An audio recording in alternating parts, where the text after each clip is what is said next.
Salut à tous, Jean-Pierre de teamtennis.fr pour vous donner des conseils pour votre tennis. Dans cette vidéo, je vais vous présenter mon test de la Head Grafen 360 Speed MP, nouvelle version de la Speed MP, et là j'ai pu tester un prototype de cette raquette avant la mise en vente de la raquette. Je vais vous parler de ça tout de suite et je vous laisse regarder un extrait de mon test sur le terrain.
Voilà, on se retrouve pour parler de cette raquette, la Head Grafen 360 Speed MP que m'a envoyé Tennis Warehouse Europe pour test.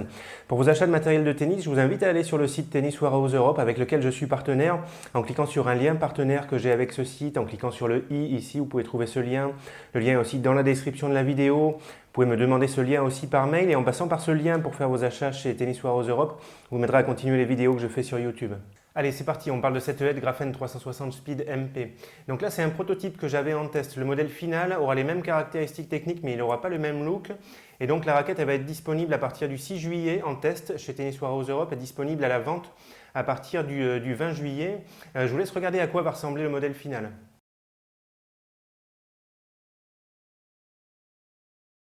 Donc voilà à quoi ressemblera le look final de la raquette, finalement pas très éloigné de celui-ci, un petit peu de blanc en plus, mais on reste sur un look assez sobre pour cette raquette. Allez, on regarde les caractéristiques techniques de la raquette et je les compare avec celles de l'ancien modèle. Je commence avec le poids.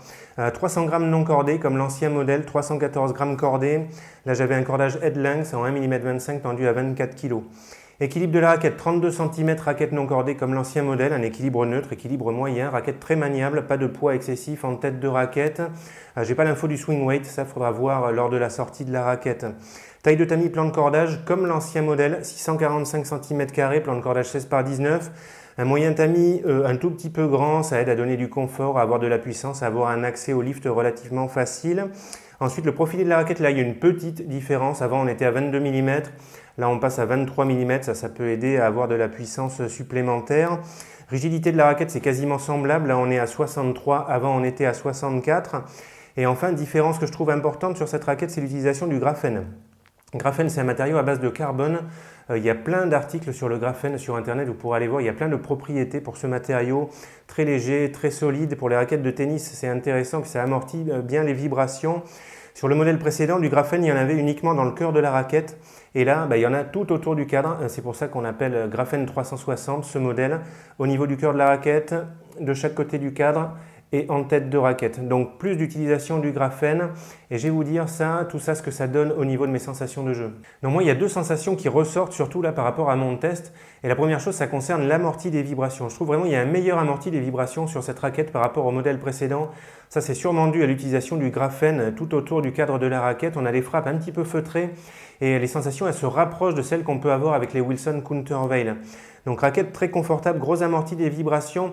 On aime, on n'aime pas. Je sais qu'il y a des joueurs qui n'aiment pas parce qu'ils se trouvent un petit peu, ils se sentent un peu déconnectés de la frappe de balle tellement les vibrations sont absorbées. Moi j'aime bien cette sensation parce que ça donne du confort et je me dis que ça peut limiter le risque de blessure. Et autre sensation que j'ai eue qui m'a un tout petit peu surpris, c'est au niveau de la puissance de la raquette. J'ai trouvé cette raquette un peu plus puissante que le modèle précédent, que je trouvais déjà un petit peu trop puissant pour moi, mais là j'avais encore plus de puissance. Et donc j'ai eu des bonnes sensations globalement avec cette raquette, bonnes sensations en shot, là j'ai eu un beau contrôle de balle, mais le problème que j'ai eu c'est quand je frappais fort sans mettre trop d'effet, je faisais des fautes en longueur, ça partait un petit peu trop facilement et du coup j'ai été surpris par la puissance de la raquette. Alors est-ce que c'est dû à l'utilisation du graphène, au profilé qui est un petit peu plus important, mais je trouve cette version de la Speed MP un tout petit peu plus puissante que la version précédente. Sinon à part ça dans le jeu, j'ai trouvé la raquette très maniable, il n'y a pas de souci de ce côté-là. Accès au lift très facile comme avec le modèle précédent. Donc puissance, oui, puissance agréable, mais un petit peu trop pour moi. J'étais vraiment obligé de mettre du lift si je voulais frapper fort et garder de la sécurité. Très agréable à la volée, là j'ai rien à dire. Et puis j'ai bien aimé au service parce que le côté puissance, moi c'est intéressant pour mon service, pour avoir de la puissance facile. Et accès aux effets, que ce soit en fond de cours ou au service, très très facile. Donc en résumé, raquette avec un gros amorti des vibrations, beaucoup de confort et avec un petit peu plus de puissance que le modèle précédent. Alors ensuite, à qui peut plaire cette raquette? Première question qu'il faut se poser, c'est par rapport au poids. C'est vraiment un critère important. Est-ce que vous êtes capable de jouer avec une raquette qui pèse 300 grammes non cordée? Si vous ne le savez pas, dans l'idéal, il faut faire des tests de raquette. Pour débuter, je dirais non, parce que ça risque d'être trop lourd et un petit peu trop dur à jouer, pas assez de puissance. Quatrième série, il faut voir, ça dépend de plein de choses, ça dépend de vos qualités physiques, de votre technique, de votre style de jeu, mais c'est possible, il faudrait faire des tests. Et je dirais plutôt troisième série, seconde série pour cette version de la raquette. Ensuite, en termes de puissance, pour moi, il faut une puissance intermédiaire. C'est-à-dire que chez Ed, si vous frappez très fort, donc vous n'avez pas besoin d'une raquette qui vous donne beaucoup de puissance, c'est plutôt la gamme Prestige, c'est vraiment les raquettes orientées précision. Ensuite, à l'inverse, si vous n'avez pas beaucoup de puissance et donc il vous faut une raquette qui vous donne beaucoup de puissance facilement, chez Ed, c'est plutôt la gamme Instinct ou la gamme Extrême. Et si vous avez une puissance intermédiaire, eh ben c'est plutôt, là ça peut être intéressant, c'est la gamme Speed ou alors la gamme Radical, je trouve qu'elles sont assez proches, les Speed ou les Radical. Donc puissance intermédiaire pour cette raquette, un style de jeu polyvalent, il y a une raquette qui est assez confortable, un accès au lift qui est très facile, donc dans ce cas-là, ça peut vous intéresser. Alors après pour finir, il y a d'autres raquettes dans la gamme des Ed Speed. Il y a la Ed Speed Light, c'est la plus légère, 265 grammes non cordée, ça peut être bien pour débuter, ça peut être bien pour les jeunes qui passent sur une raquette adulte. Après il y a la Ed Speed S, 285 grammes non cordée, ça peut être bien pour débuter si vous êtes assez sportif ou alors pour les joueurs 4e série, 3e série. Après il y a celle-ci à 300 grammes et après il y a la Ed Speed Pro, la plus lourde, 310 grammes. Mais attention, plan de cordage 18 par 20, donc plus de contrôle, moins d'accès au lift, moi personnellement. C'est celle qui pourrait m'intéresser, donc pour ceux qui frappent le plus fort et qui veulent du poids dans la raquette. Bon, je m'arrête là pour cette vidéo sur la Ed Graphene 360 Speed MP. Si j'ai oublié des choses, n'hésitez pas à me poser des questions en commentaire de la vidéo. Moi, je vous dis bon tennis à tous et puis à bientôt pour une nouvelle vidéo. Allez, ciao!